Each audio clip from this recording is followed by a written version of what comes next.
Welcome to my Friday morning show. My name is Dr. Pete. I am a PhD biochemist and also a nutrition network coach practitioner. And in today's presentation, we are going to talk about the gout hypothesis. I do this a lot. One of the reasons that we're talking about this again this morning is because I'm scheduled to give a talk in a couple of weeks. And I have been reviewing the literature to find anything that I can find that helps us understand the mechanism behind gout. And what we're talking about today is a hypothesis. That means that it is not fact, and that there are things about the gout process and a gout flare, plenty of things we don't know. But what I want to be able to do is talk about the data that I can find by a lot of different laboratories so that perhaps we can make a sense out of this process, whereby this allows us to come up with more effective strategies in terms of being able to put gout in remission and to be able to live a healthier, pain-free life. And we're going to go ahead and get started right now. Now, I didn't put this in my thumbnail because I'm a little bit concerned that on YouTube, for example, that maybe there would be problems. But here's the thing. Gout is the bastard child of metabolic derangement. It is caused or driven by the same central mechanism, or at least a central mechanism, that drives diabetes, obesity, cardiovascular disease, non-alcoholic fatty liver disease, and so on. So in fact, gout is one of the possible consequences of eating in a lifestyle that is high in refined carbohydrates, alcohol, and hyperglycemia. Now, we're going to revisit the statistics. And the reason that we are is because I have modified some of this. There's more that is known about the proportionality of people with gout and so on. And we need to talk about this because the medical establishment's hypothesis is the following. We have an individual who is hyperuricemic. That means in English, they're walking around with high uric acid. And when you have high circulating uric acid, it will diffuse into the joints. And the medical hypothesis says that when it diffuses into the joint, it's going to crystallize. And then much like having a sliver in your finger, there will be an inflammatory response to that.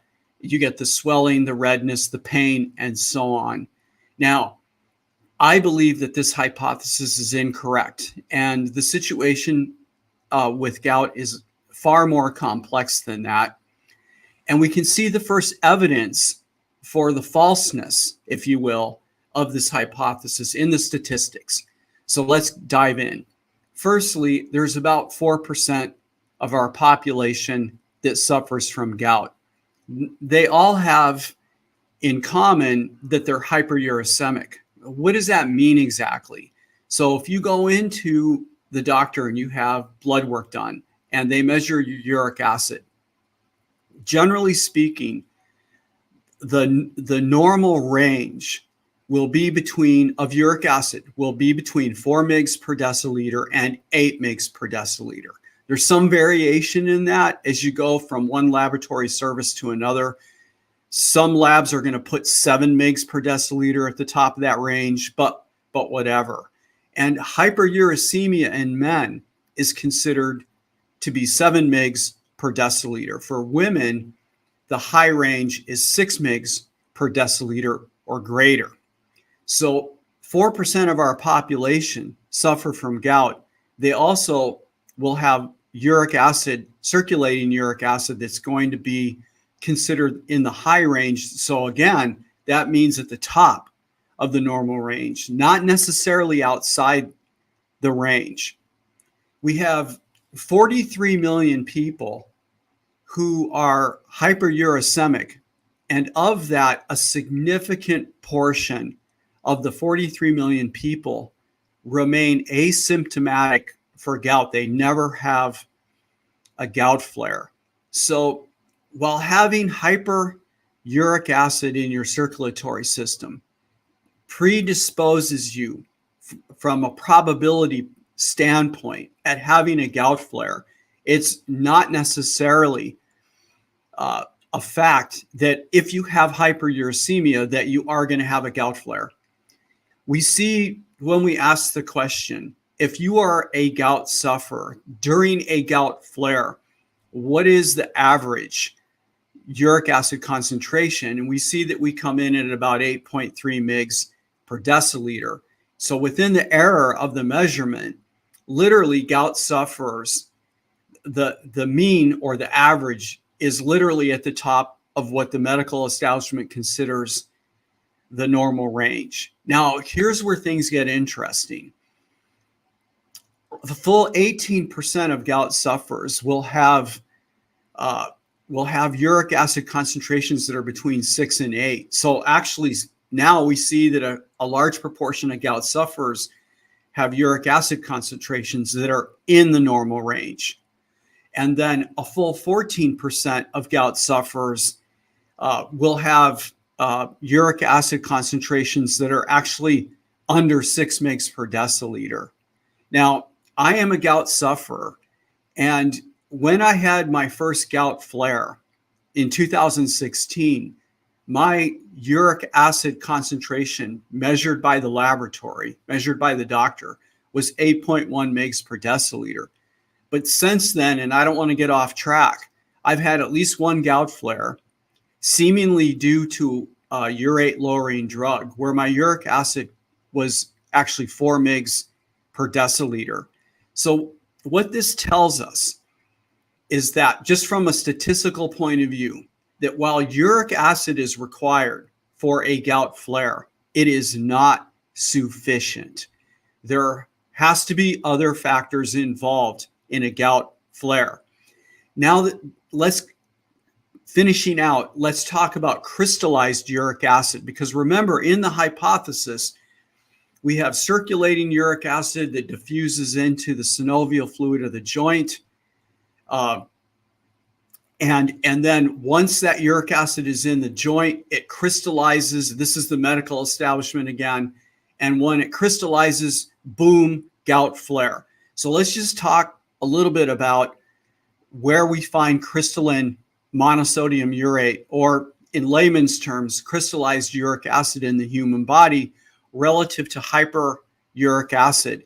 And what we find, and when I got into this 4 years ago, there was less data on this, but there is more data now that indicates that some people, actually a large proportion of them that have high uric acid in their circulatory system, will also have crystallized uric acid in their joints, yet never have a gout flare.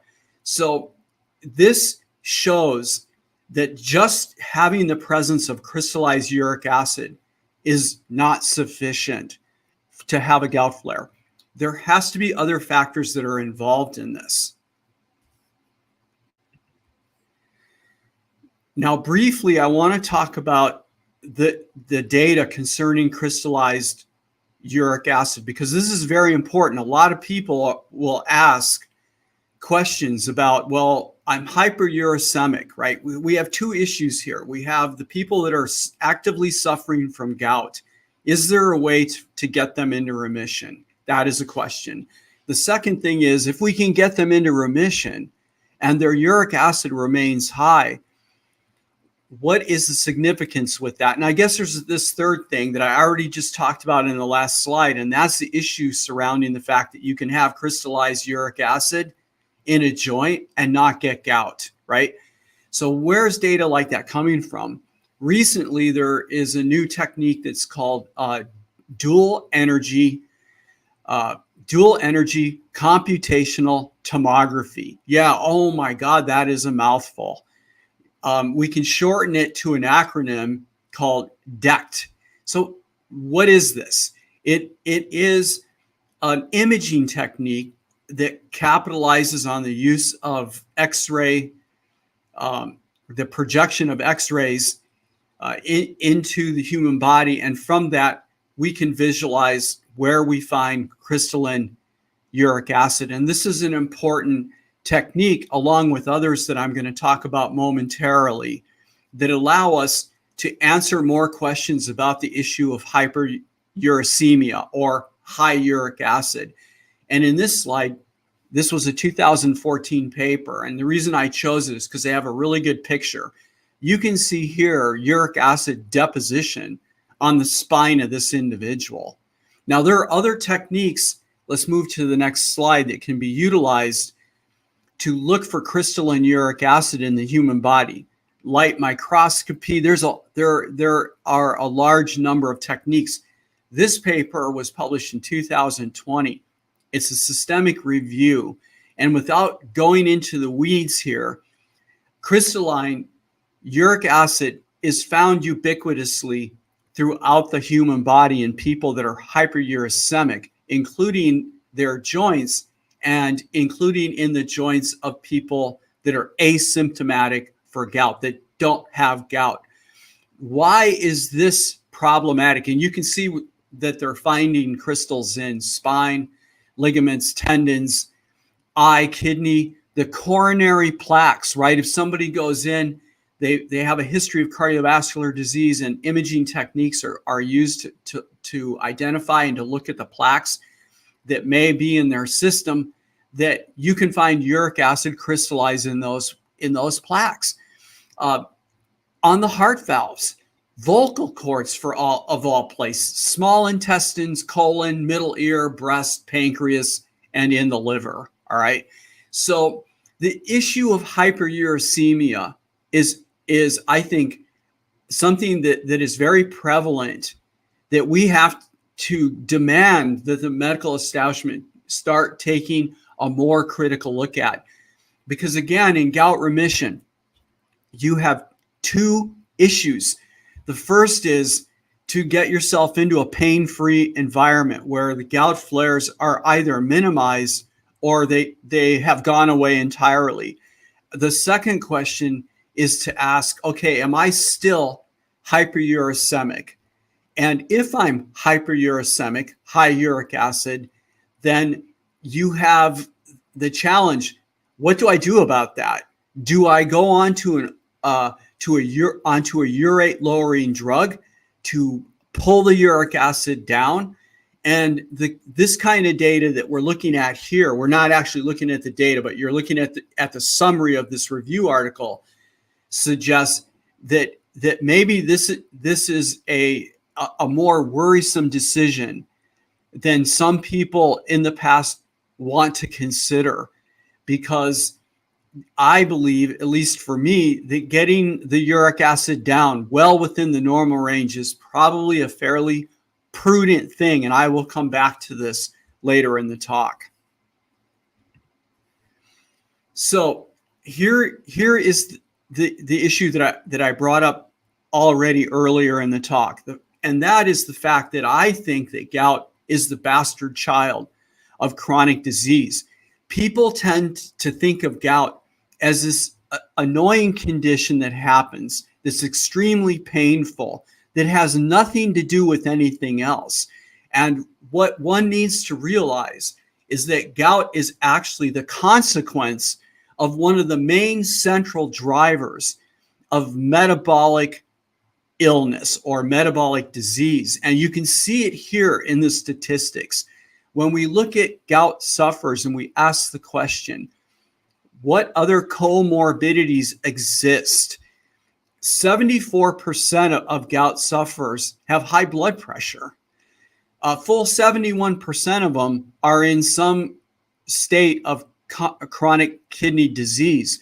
A full quarter of them are suffering from type 2 diabetes and may not even know it. We have 24% of them have kidney stones, so another quarter of them, and then a substantial number of them have cardiovascular disease, or they've had strokes. We have the situation with hyperuricemia, right? These are the individuals that have high uric acid but have not displayed a gout flare. And you can see literally half of them have high blood pressure, 60% of them chronic kidney disease, and so on down the line. So these guys are all displaying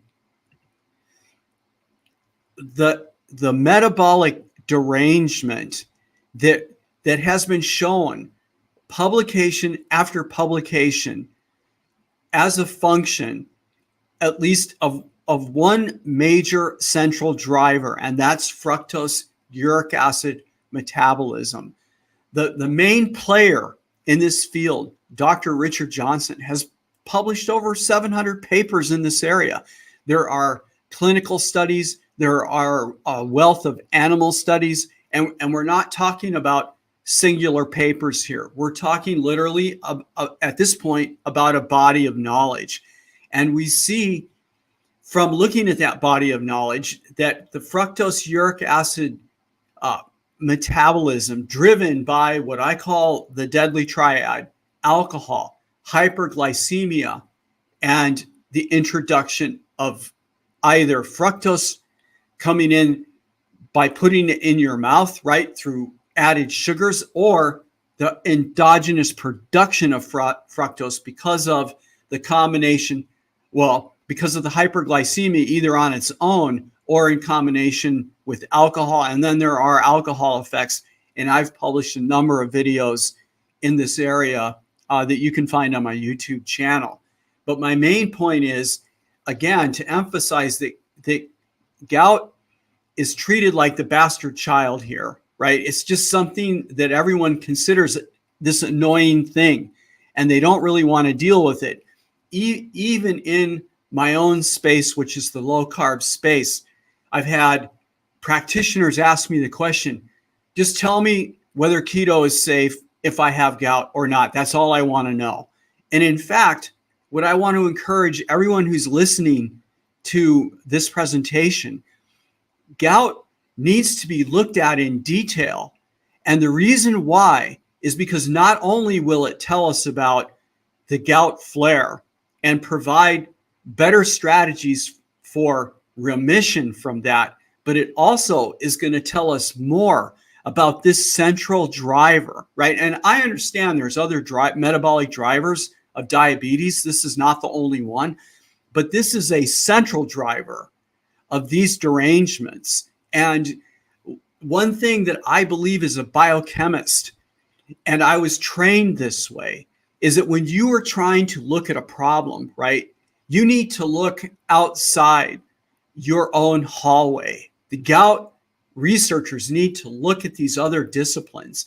And those of us studying type 2 diabetes, the central mechanisms and what we need to broaden how we think about this and where we look for understanding what drives these chronic diseases. So understanding gout is as important as understanding the drivers of type 2 diabetes, fatty liver disease, right? Non-alcoholic fatty liver disease and the things that come out of that. And Alzheimer's disease is also a fructose uric acid potentially influenced condition. Remember that fructose metabolism, I've talked about this before, that metabolism exists in brain, adipose tissue, skeletal muscle, intestinal tissue, the liver, and the kidney. It's really a big deal in the kidney. And don't forget that the kidney is responsible in part for glucose homeostasis.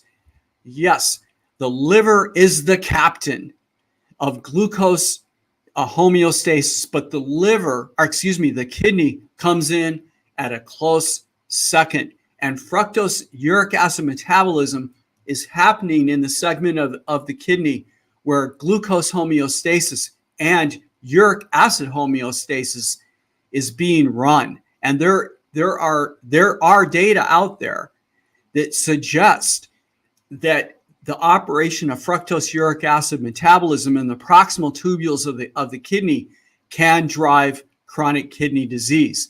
Think about this, because just a minute ago, I had the slide up.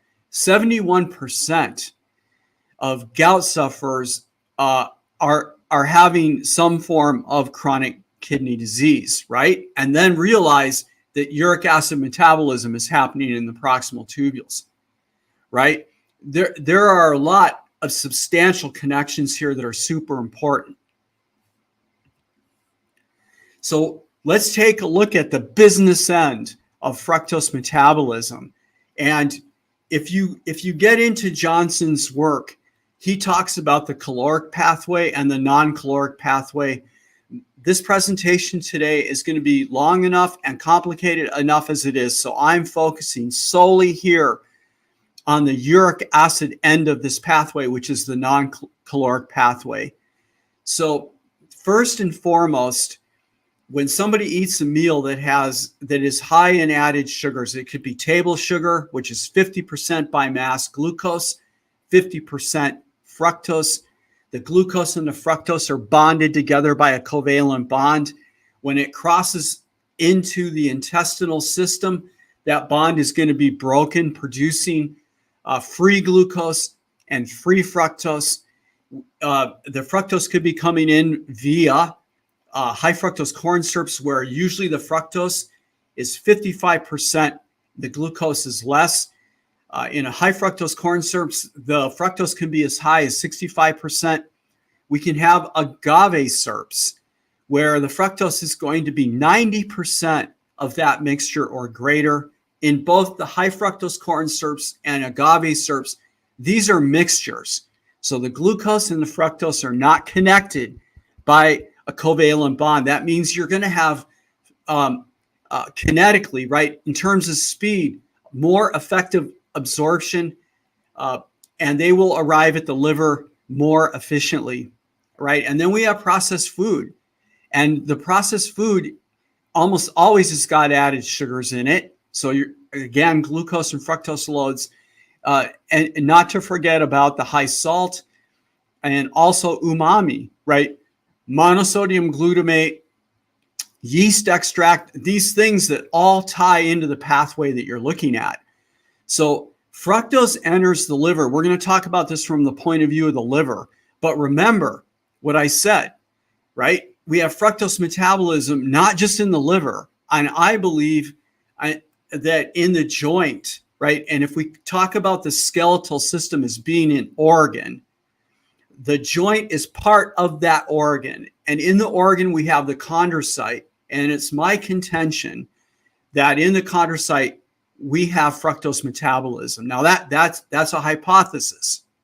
That is not factual yet. And I will come to the data why I believe this. But I'm going to use the liver as our model system. And when the fructose load, after it's come into the mouth, right, through the intestinal system, and it lands at the liver, it's going to enter the liver in an unregulated fashion.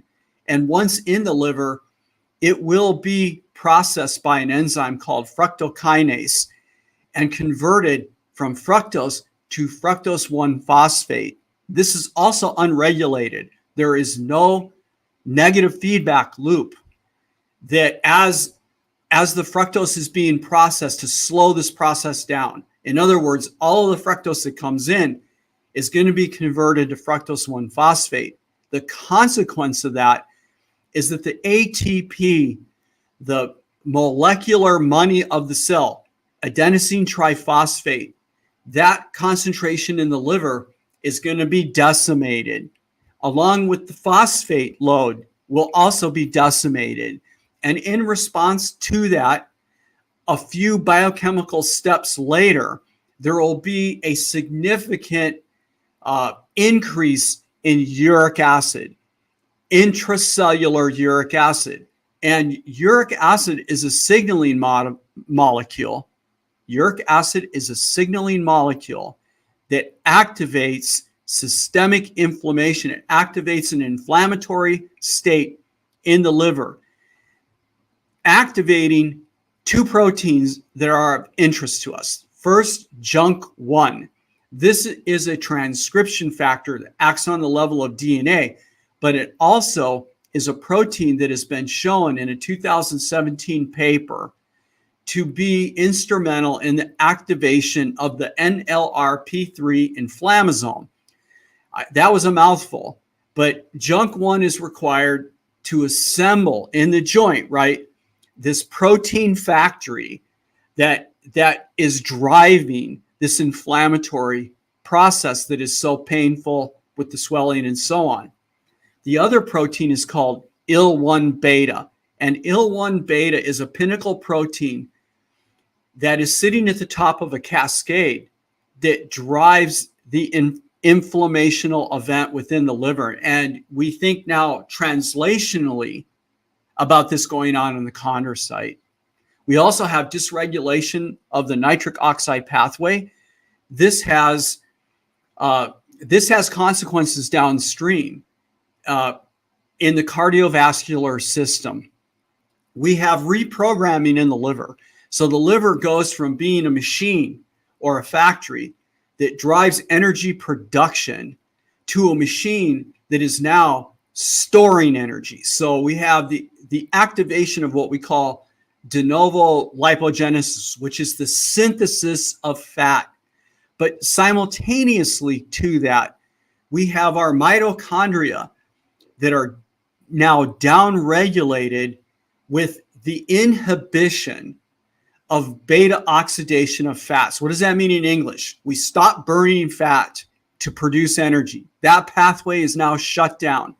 At the same time, we have flipped over into a system that is producing fat, that will produce oil droplets right in the liver, and then triglycerides that are packaged up and sent out into the circulatory system.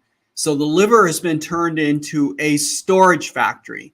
Now, stepping back from this for a moment, because this question always comes up, they say to me, well, Dr. Pete, why would humans have a pathway that is causing inflammation and as you say, all these things, type 2 diabetes down the road and the gout flare and all this? Why would humans have a pathway like that? Because back when we were hunter-gatherers, we had an intermittent food supply, and we evolved a system that went in the presence of calories, in the presence of food, specifically things that had fructose in them, like fruit, for example, honey, for example, even protein and fat. We evolved systems that in those circumstances, high levels of calories, that allowed us to rapidly store fat, glycogen, and even water, right? Then when we move from that food environment to the next supply, wherever that was, right? And there was this intermittent period where calories were low. We then burned those calories. We had a way to survive from one food source to the next food source. But now, today, in 2022, we live in an environment that's very different from living in a food environment that was intermittent, right? We have a constant flow of high levels of calories. On the standard American diet, people are eating 5 to 6 meals a day.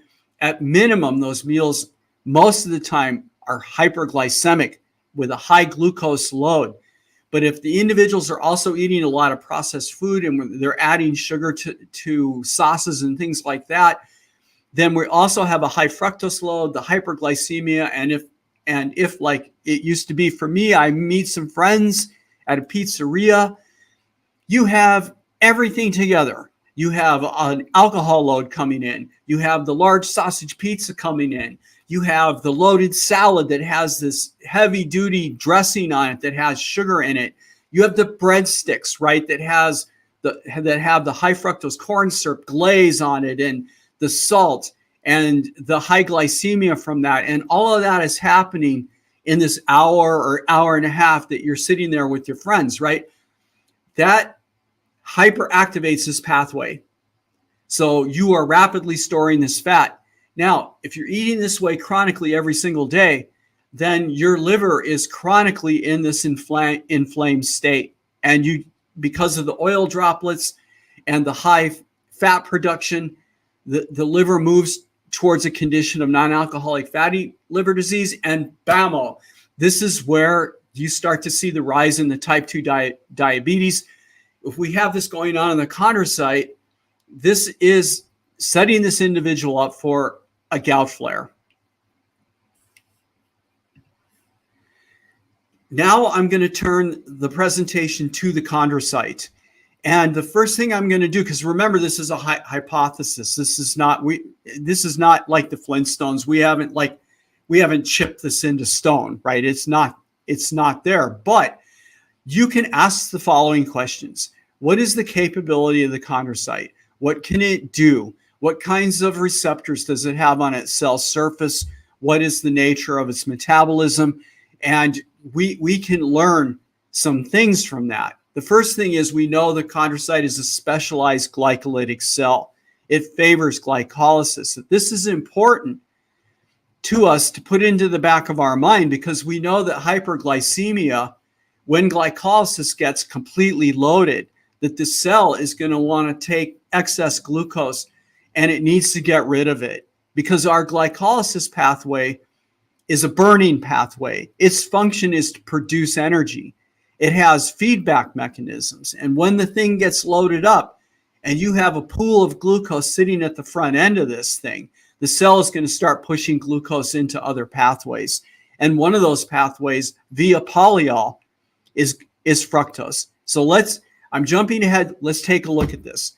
The first thing to ask about is, all right, can small molecules diffuse into the joint and into the synovial fluid? This is the fluid that bathes the chondrocytes and other cells that are there. And the answer is yes. Glucose, fructose, uric acid, free fatty acids, and there will also be extracellular ATP that is present in the synovial fluid. Next, we ask the questions, all right, the chondrocyte, can it transport fructose? Can it transport glucose into the cell or even out of the cell? What about uric acid? And when you look, you can see the chondrocyte has the transporter GLUT5, which is responsible for the transport of fructose into the cell. We have GLUT1, 3, and 9. GLUT9 is interesting because it not only can transfer glucose, but it also can functionally transfer uric acid. But super important here is the fact that the chondrocyte has URAT1. And URAT1 is a transporter that can either transport uric acid out of the cell or it can transport it into the cell. And in kidney research from the Johnson Laboratory, they have data that shows that in a hyperuricemic environment, the proximal tubes, that uric acid transfers through URAT1 into the proximal cell, where it can generate the same inflammatory cascade as if the uric acid was produced intracellularly. And here we have this transporter into chondrocyte. And I'm going to come back to the significance of this in a minute. We also have we also know we have JUNK1 in chondrocytes that can be activated, and significantly also IL-1 beta. Next, if we ask about the environment where the chondrocyte does its business, and we ask about that environment relative to the conditions that can activate the polyol pathway to feed glucose into fructose, we see that we have all three of the big ones.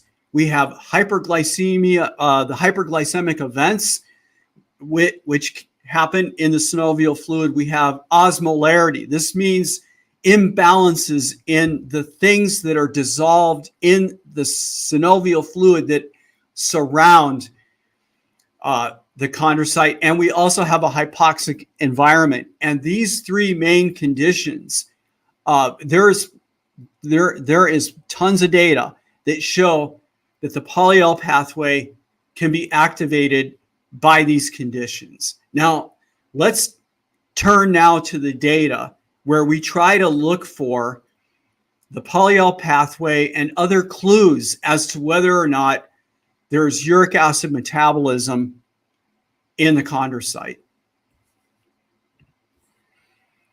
The first is this 2015 paper by Laigyan, and I've talked about their data before, and we're going to start with this. This comes from the osteoarthritis data, of which there's just tons and tons and tons of papers out there about the functionality of chondrocytes under hyperglycemic conditions.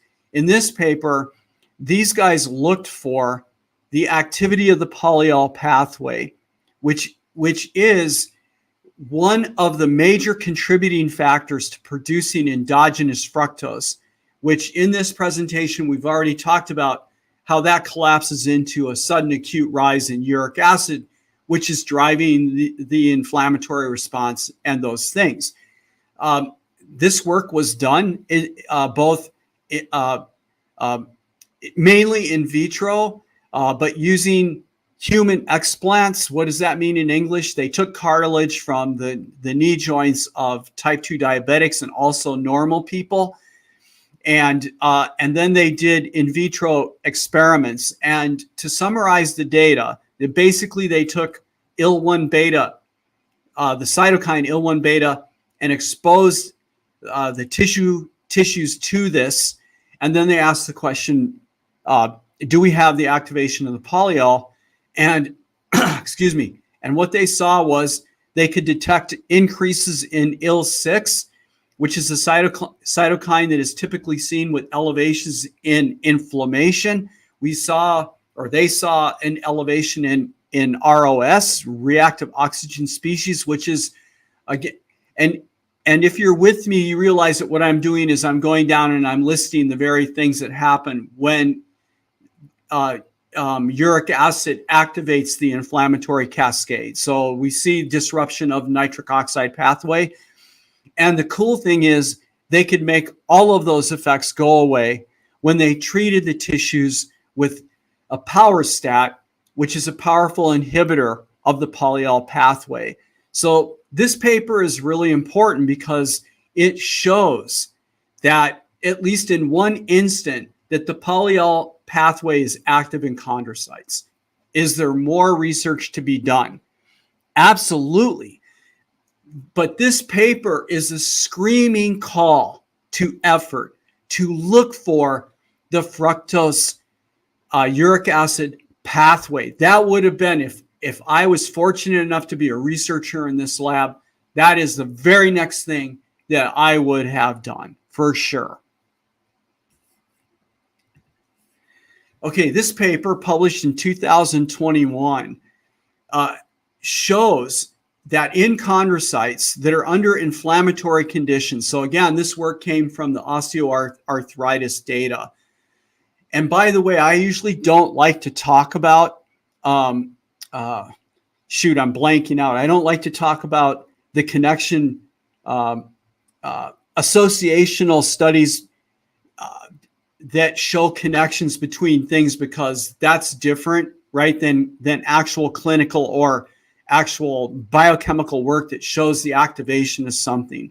But because we're talking about osteoarthritis here, I want to make sure that the listeners understand that there's strong associational connections between osteoarthritis, gout in the joint, and also even rheumatoid arthritis. There seems to be there's enough associational data that provides a hypothesis that there may be some central driver that is involved in all of these different arthritides, as they call them. All right. So why is this paper important? Because the very key enzymes that are required in the fructose uric acid pathway to produce that sudden acute rise in uric acid are active in chondrocytes, along with an active participation in the mineralization of the chondrocyte. Now, in these studies, they were looking at calcium crystals, But again, work like this really needs to be pushed on. And the question needs to be answered. What about the mineralization of uric acid, right? The formation of monosodium urate crystals actively produced in a chondrocyte. That needs to be looked at. But here again, we have the presence of two of the key and the presence and activity of two of the key enzymes in fructose uric acid metabolism in the chondrocyte. Now, this last paper is important for a number of reasons. In this case, these guys did in vitro and in vivo studies. The in vitro studies were super interesting, and they did what? In both rat and rabbit. But the in vitro studies were interesting because they bathed the cells in uric acid. And the uric acid was internalized into the chondrocyte, into the tissue culture chondrocytes that they looked at here through URAT1. So again, where is there a connection here? When you think back to Johnson's work in the kidney, remember that uric acid coming in from the outside. This is another example where the internalization of uric acid is driving an inflammatory event.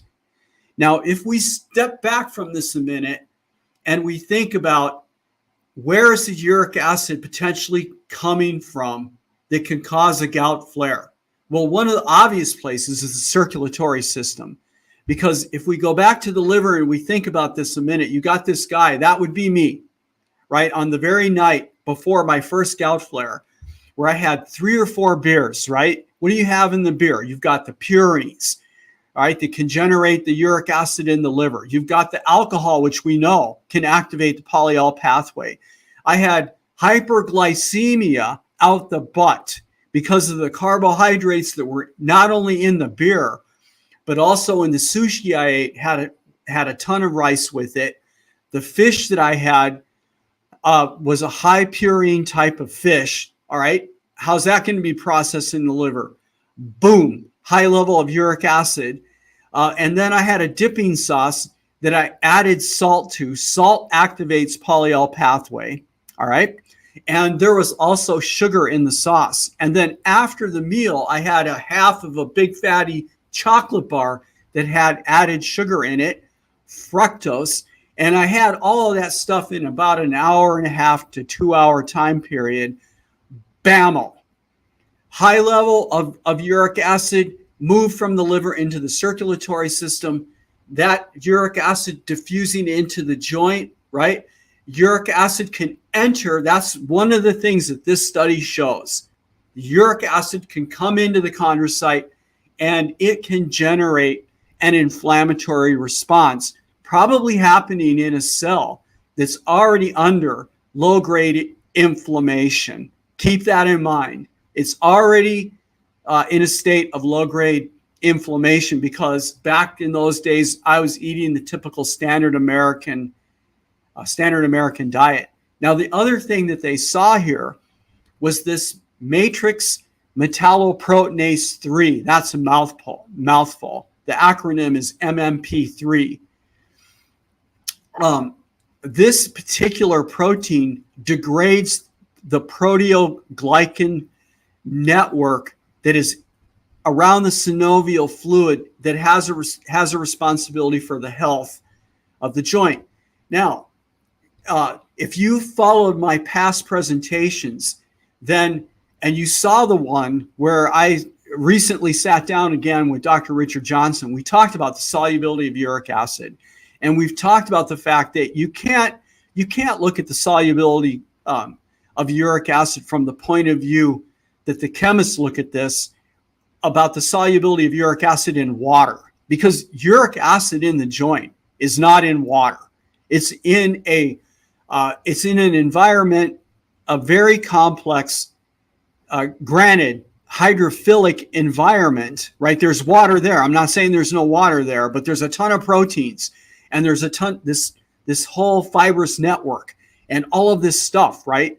So the solubility of uric acid is actually very different than the published solubility of uric acid.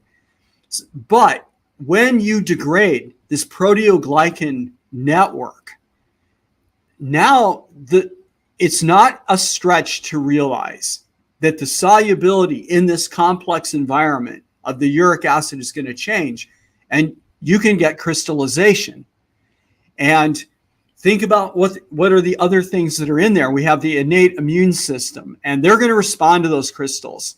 If we have crystallization going on inside the chondrocyte, that chondrocyte's going to be sick and probably collapse into cellular death or apoptosis. And that's also going to be something that the innate immune system is going to respond to. Now, I'm trying to put these seeds into your mind because we're going to talk pretty soon about, the gout flare and what I think is going on there. But we can see in this study that when you degraded the proteoglycan network because of this protein MMP3 that was stimulated, its activation by uric acid moving into the cell, that we saw an increase in, they saw an increase in monosodium urate crystallization. Oh, and one of the things I'm almost forgetting here is that they saw that this functionality of MMP3 and its influences was temperature dependent, right? It was optimized at 35 degrees C versus body temperature. Gout sufferers out there, where have you heard this before, right? That there seems to be a temperature dependency of gout in the external joints, fingers and toes, because our fingers and toes basically are at lower temperature. Here is some molecular evidence that the temperature matters. So let's step back now when we talk about a gout flare. So it is my contention, that we have fructose metabolism operating in the chondrocyte. There is some evidence that the polyol pathway is active.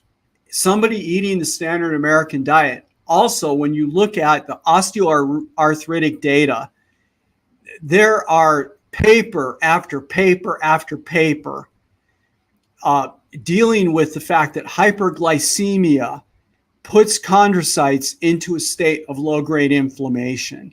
I think that's because the hyperglycemia is activating the polyol pathway, and you're getting the formation of endogenous fructose, which is driving the sudden increase or a substantial increase in uric acid, which is driving that inflammatory state. So you have a chondrocyte, to use another word, that is primed. And then the gout sufferer, right, they sit down unbeknownst to them and they have a meal like I described with my sushi night, or they go to a pizzeria, right, or an Italian restaurant, and where the wine is flowing, the pasta, the sauce, the salads, all that stuff, right? And you have the deadly triad, which in two different ways, circulating uric acid coming in, right, which can increase the uric acid in the chondrocyte. We also have the hyperglycemia, the alcohol, and the fructose diffusing into the chondrocyte, activation of polyol pathway, external fructose. Now you get this spike of uric acid that pushes the chondrocyte over a threshold.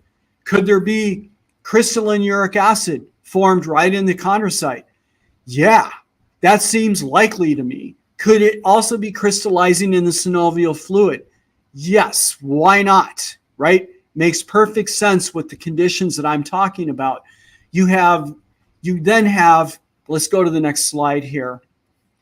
You then have the recruitment of the innate immune system, the lymphocytes, the monocytes, the neutrophils. All of these guys are known to take in crystallized monosodium urate, but they are also responsive to solubilized monosodium urate, right? Monosodium urate that is still dissolved, but at a high level. The chondrocyte, when it's sick, is going to be pushing monosodium urate out into the synovial fluid. And the monosodium fluid that is arriving there, right, is also going to be influenced concentrational wise by the uric acid that's coming in from the circulatory system. It's not hard to see at all how you can have this event now coming together in such a way with the NLRP3 inflammasome and so on. You have this event that is pushed over the edge, and you get the formation of the actual gout flare with the increase in temperature, the swelling, the redness, and the serious pain. Collectively, what the literature tells us is that we have activation of IL-1 beta. We have activation and increases in IL-6. We know that there's some data for this metalloproteinase that degrades the proteoglycan environment. There's also data for the extracellular release of ATP that drives a calcium channel, which activates the inflammasome in the innate immune system. We know that there's some data for certain fatty acids in combination with monosodium urate to initiate inflammasomes that are connected to the gout flare. And lastly, there's data that I just showed where there seems to be a temperature dependence in terms of the MMP3 action on the proteoglycan, which is consistent with the medical establishment when they say that normally gout flares are happening in extremities where the temperature is lower. So now, with this newest version of what I think is going on with gout, and remember, this is treated as the bastard child. Nobody wants to deal with it. It's like this thing out there in left field, but it is being driven by a central mechanism that's driving these other chronic diseases. So what do? Number one, we stop the sugar, the alcohol, and hyperglycemia. And when I say hyperglycemia, a lot of people have asked me, okay, what do you mean by that? So hyper, Hyper, large load of glucose. So you imagine a standard American plate, and on that plate, this is what my plate used to look like. Big pile of potatoes or a big pile of rice, like if I was having an Asian meal that night, right? And on top of it, some kind of sauce. Well, of course, there was meat in there for me, but also added sugar, right? And all of that. And then you have some kind of protein on the plate, and you have other vegetables. And then there usually was some kind of sweet dessert afterwards, right? That is a hyperglycemic meal. So when people are eating the standard American diet, at minimum, they're having a hyperglycemic meal at each of the 5 or 6 meals that they have every single day. So basically the tissues that have fructose metabolism are contending with this all day long. And then in the evening meal, where most adults are also, well, I don't know about most, right? But many adults are having alcohol. Then you have also the alcohol effect, or what I call the deadly triad. So number one, we need to stop the sugar, the alcohol, and the hyperglycemia, right? I advocate for moving to an eating model, which is 3 meals a day, low carb. So you have low carb vegetables on the plate, like cauliflower, asparagus, and then you have some type of protein that you've cooked. I am talking about a whole real food environment. Food that you buy, it's not processed, you cut it up and you cook it yourself. If there's a sauce, you make the sauce yourself. So there's no added sugar in it, right? And so on. You eat this way for 2 to 3 months. The idea is to get yourself metabolically stable before we go to any other food-wise interventions. In the meantime, 2 or 3 months into this, you've been monitoring biomarkers, but you've also had some blood work done. And the reason why, and in fact, it's smart to have the blood work done before you actually start the 3 meals a day. The reason why is because there is a very good chance, if you're a gout sufferer, that you also have other comorbidities, the chronic kidney disease, the high blood pressure, possibly type 2 diabetes. And you need to know, am I in that category? And 2 to 3 months into this, you do the bloods again. Obviously, you have integrated all of this with a primary care provider, a doctor, so that you have supervision, right? After 2 or 3 months, you do the blood work again and you see where you're at. And if these other comorbidities exist, right, then you're going to need to make some other lifestyle choices. For example, I have cut into the carbs because I was pre-diabetic on top of being a gout sufferer. And I was able to reverse my pre-diabetes. And even to this day, I'm eating no more than 50 grams of total carbs each day. I monitor my blood glucose, my ketones. I monitor my uric acid extensively, my blood pressure and my weight. And I routinely do my blood work to look at my kidney function, liver function, and so on. Okay, and then as time progresses, you look globally at other aspects of your lifestyle. Am I exercising? Am I getting enough exercise? What does my sleep look like? Because sleep ties into this situation. What is my stress level, right? Stress is another one of those things that whether any of us want to hear this, contributes to metabolic dysfunction. And then lastly, after a prescribed amount of time, what do I mean by that? So these things that we're talking about should be done in a stepwise fashion. And we should take our time with it.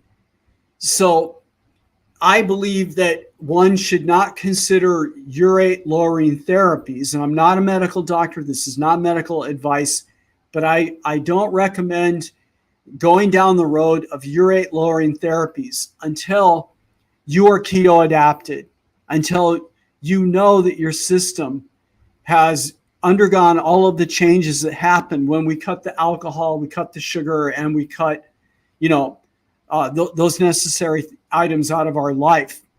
And then we see at that point, with the integration with your doctor, what your uric acid is.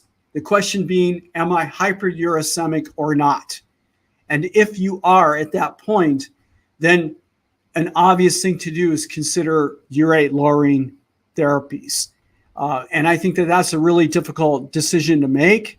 And it's beyond the scope of this particular presentation, but feel free to ask questions in the chat or at the email that you can find in my show notes here. Again, this is not medical advice, but I want to let the viewers know that I am on a urate lowering drug. I take allopurinol.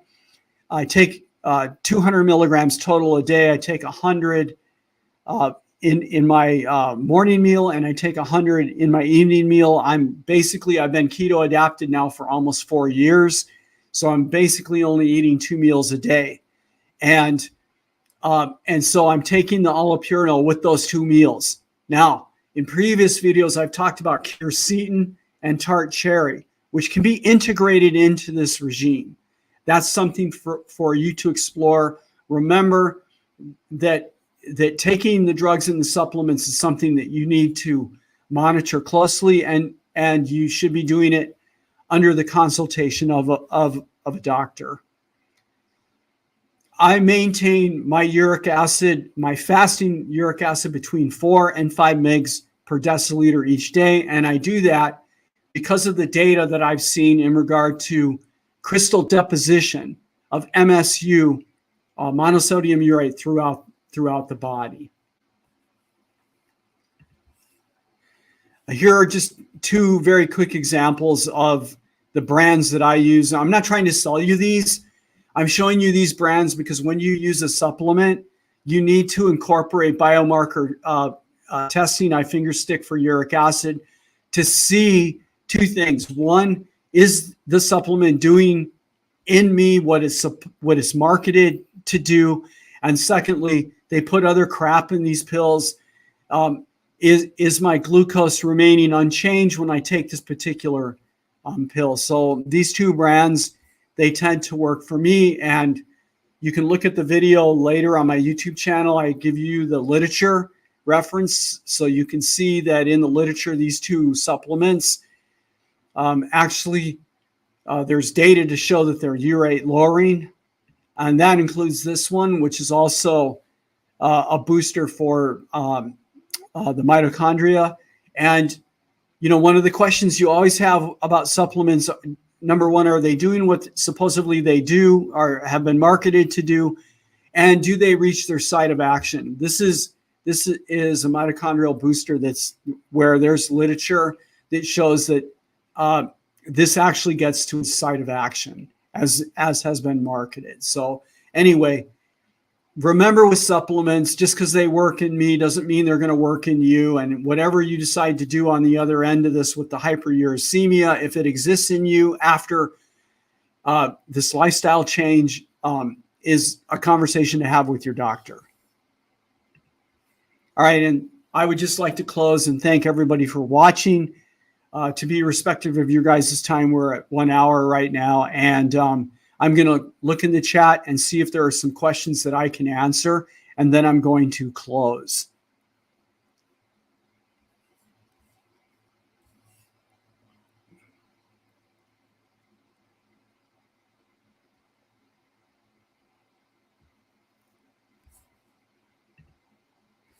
So this is a really good question. Pete's asking me to name and quantify the endogenous fructose sources. So when I said during the presentation that there's more research to be done, this is one of those areas, because I've actually asked Dr. Richard Johnson, when we pull back to the subject of the liver, and I've asked, okay, what is the threshold? At what point is the polyol pathway activated? The answer to that question is still unknown. What Johnson and Perlmutter, for that matter, both agree on is that the threshold, and you can take this for what it is, right, is probably low, quote unquote, probably low. What does probably low mean? To me, what it means is that this pathway is pretty sensitive. Because if you think about this in the context of evolution, you did not want, a human did not want a high bar to have to be overcome in order to activate the storage of calories as fat and glycogen, with also the storage of water. We would not want a high bar for that. You'd expect that the bar is going to be pretty low, so that right after beginning the act of eating, that you just would flip into this mode of putting those calories away so that they can be used later. That's my opinion. So there is no real black and white answer to this question. What are the percentages? I don't know.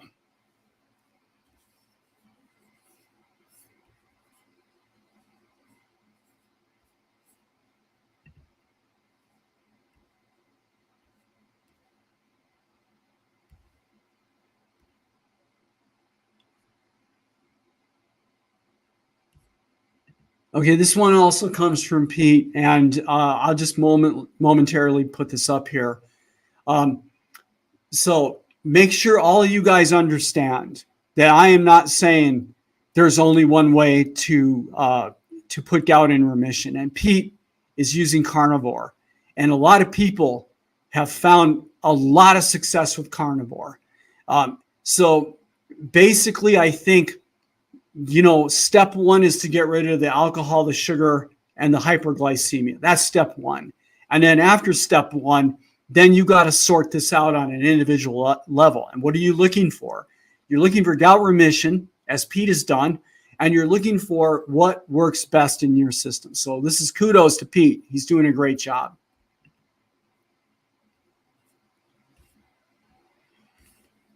Okay, that's it for the questions that I have. Don't forget that the permanent record of this presentation is on my YouTube channel. You'll find me at Dr. Pete's Keto Club on YouTube. I'd really, if you enjoyed what you heard today, I would really appreciate you going there and subscribing to my channel. That helps me going forward and providing content to you guys, which hopefully is useful, right? The reason I'm doing this is to help you put gout in remission and also other chronic diseases that are being driven by fructose uric acid metabolism, including sugar addiction.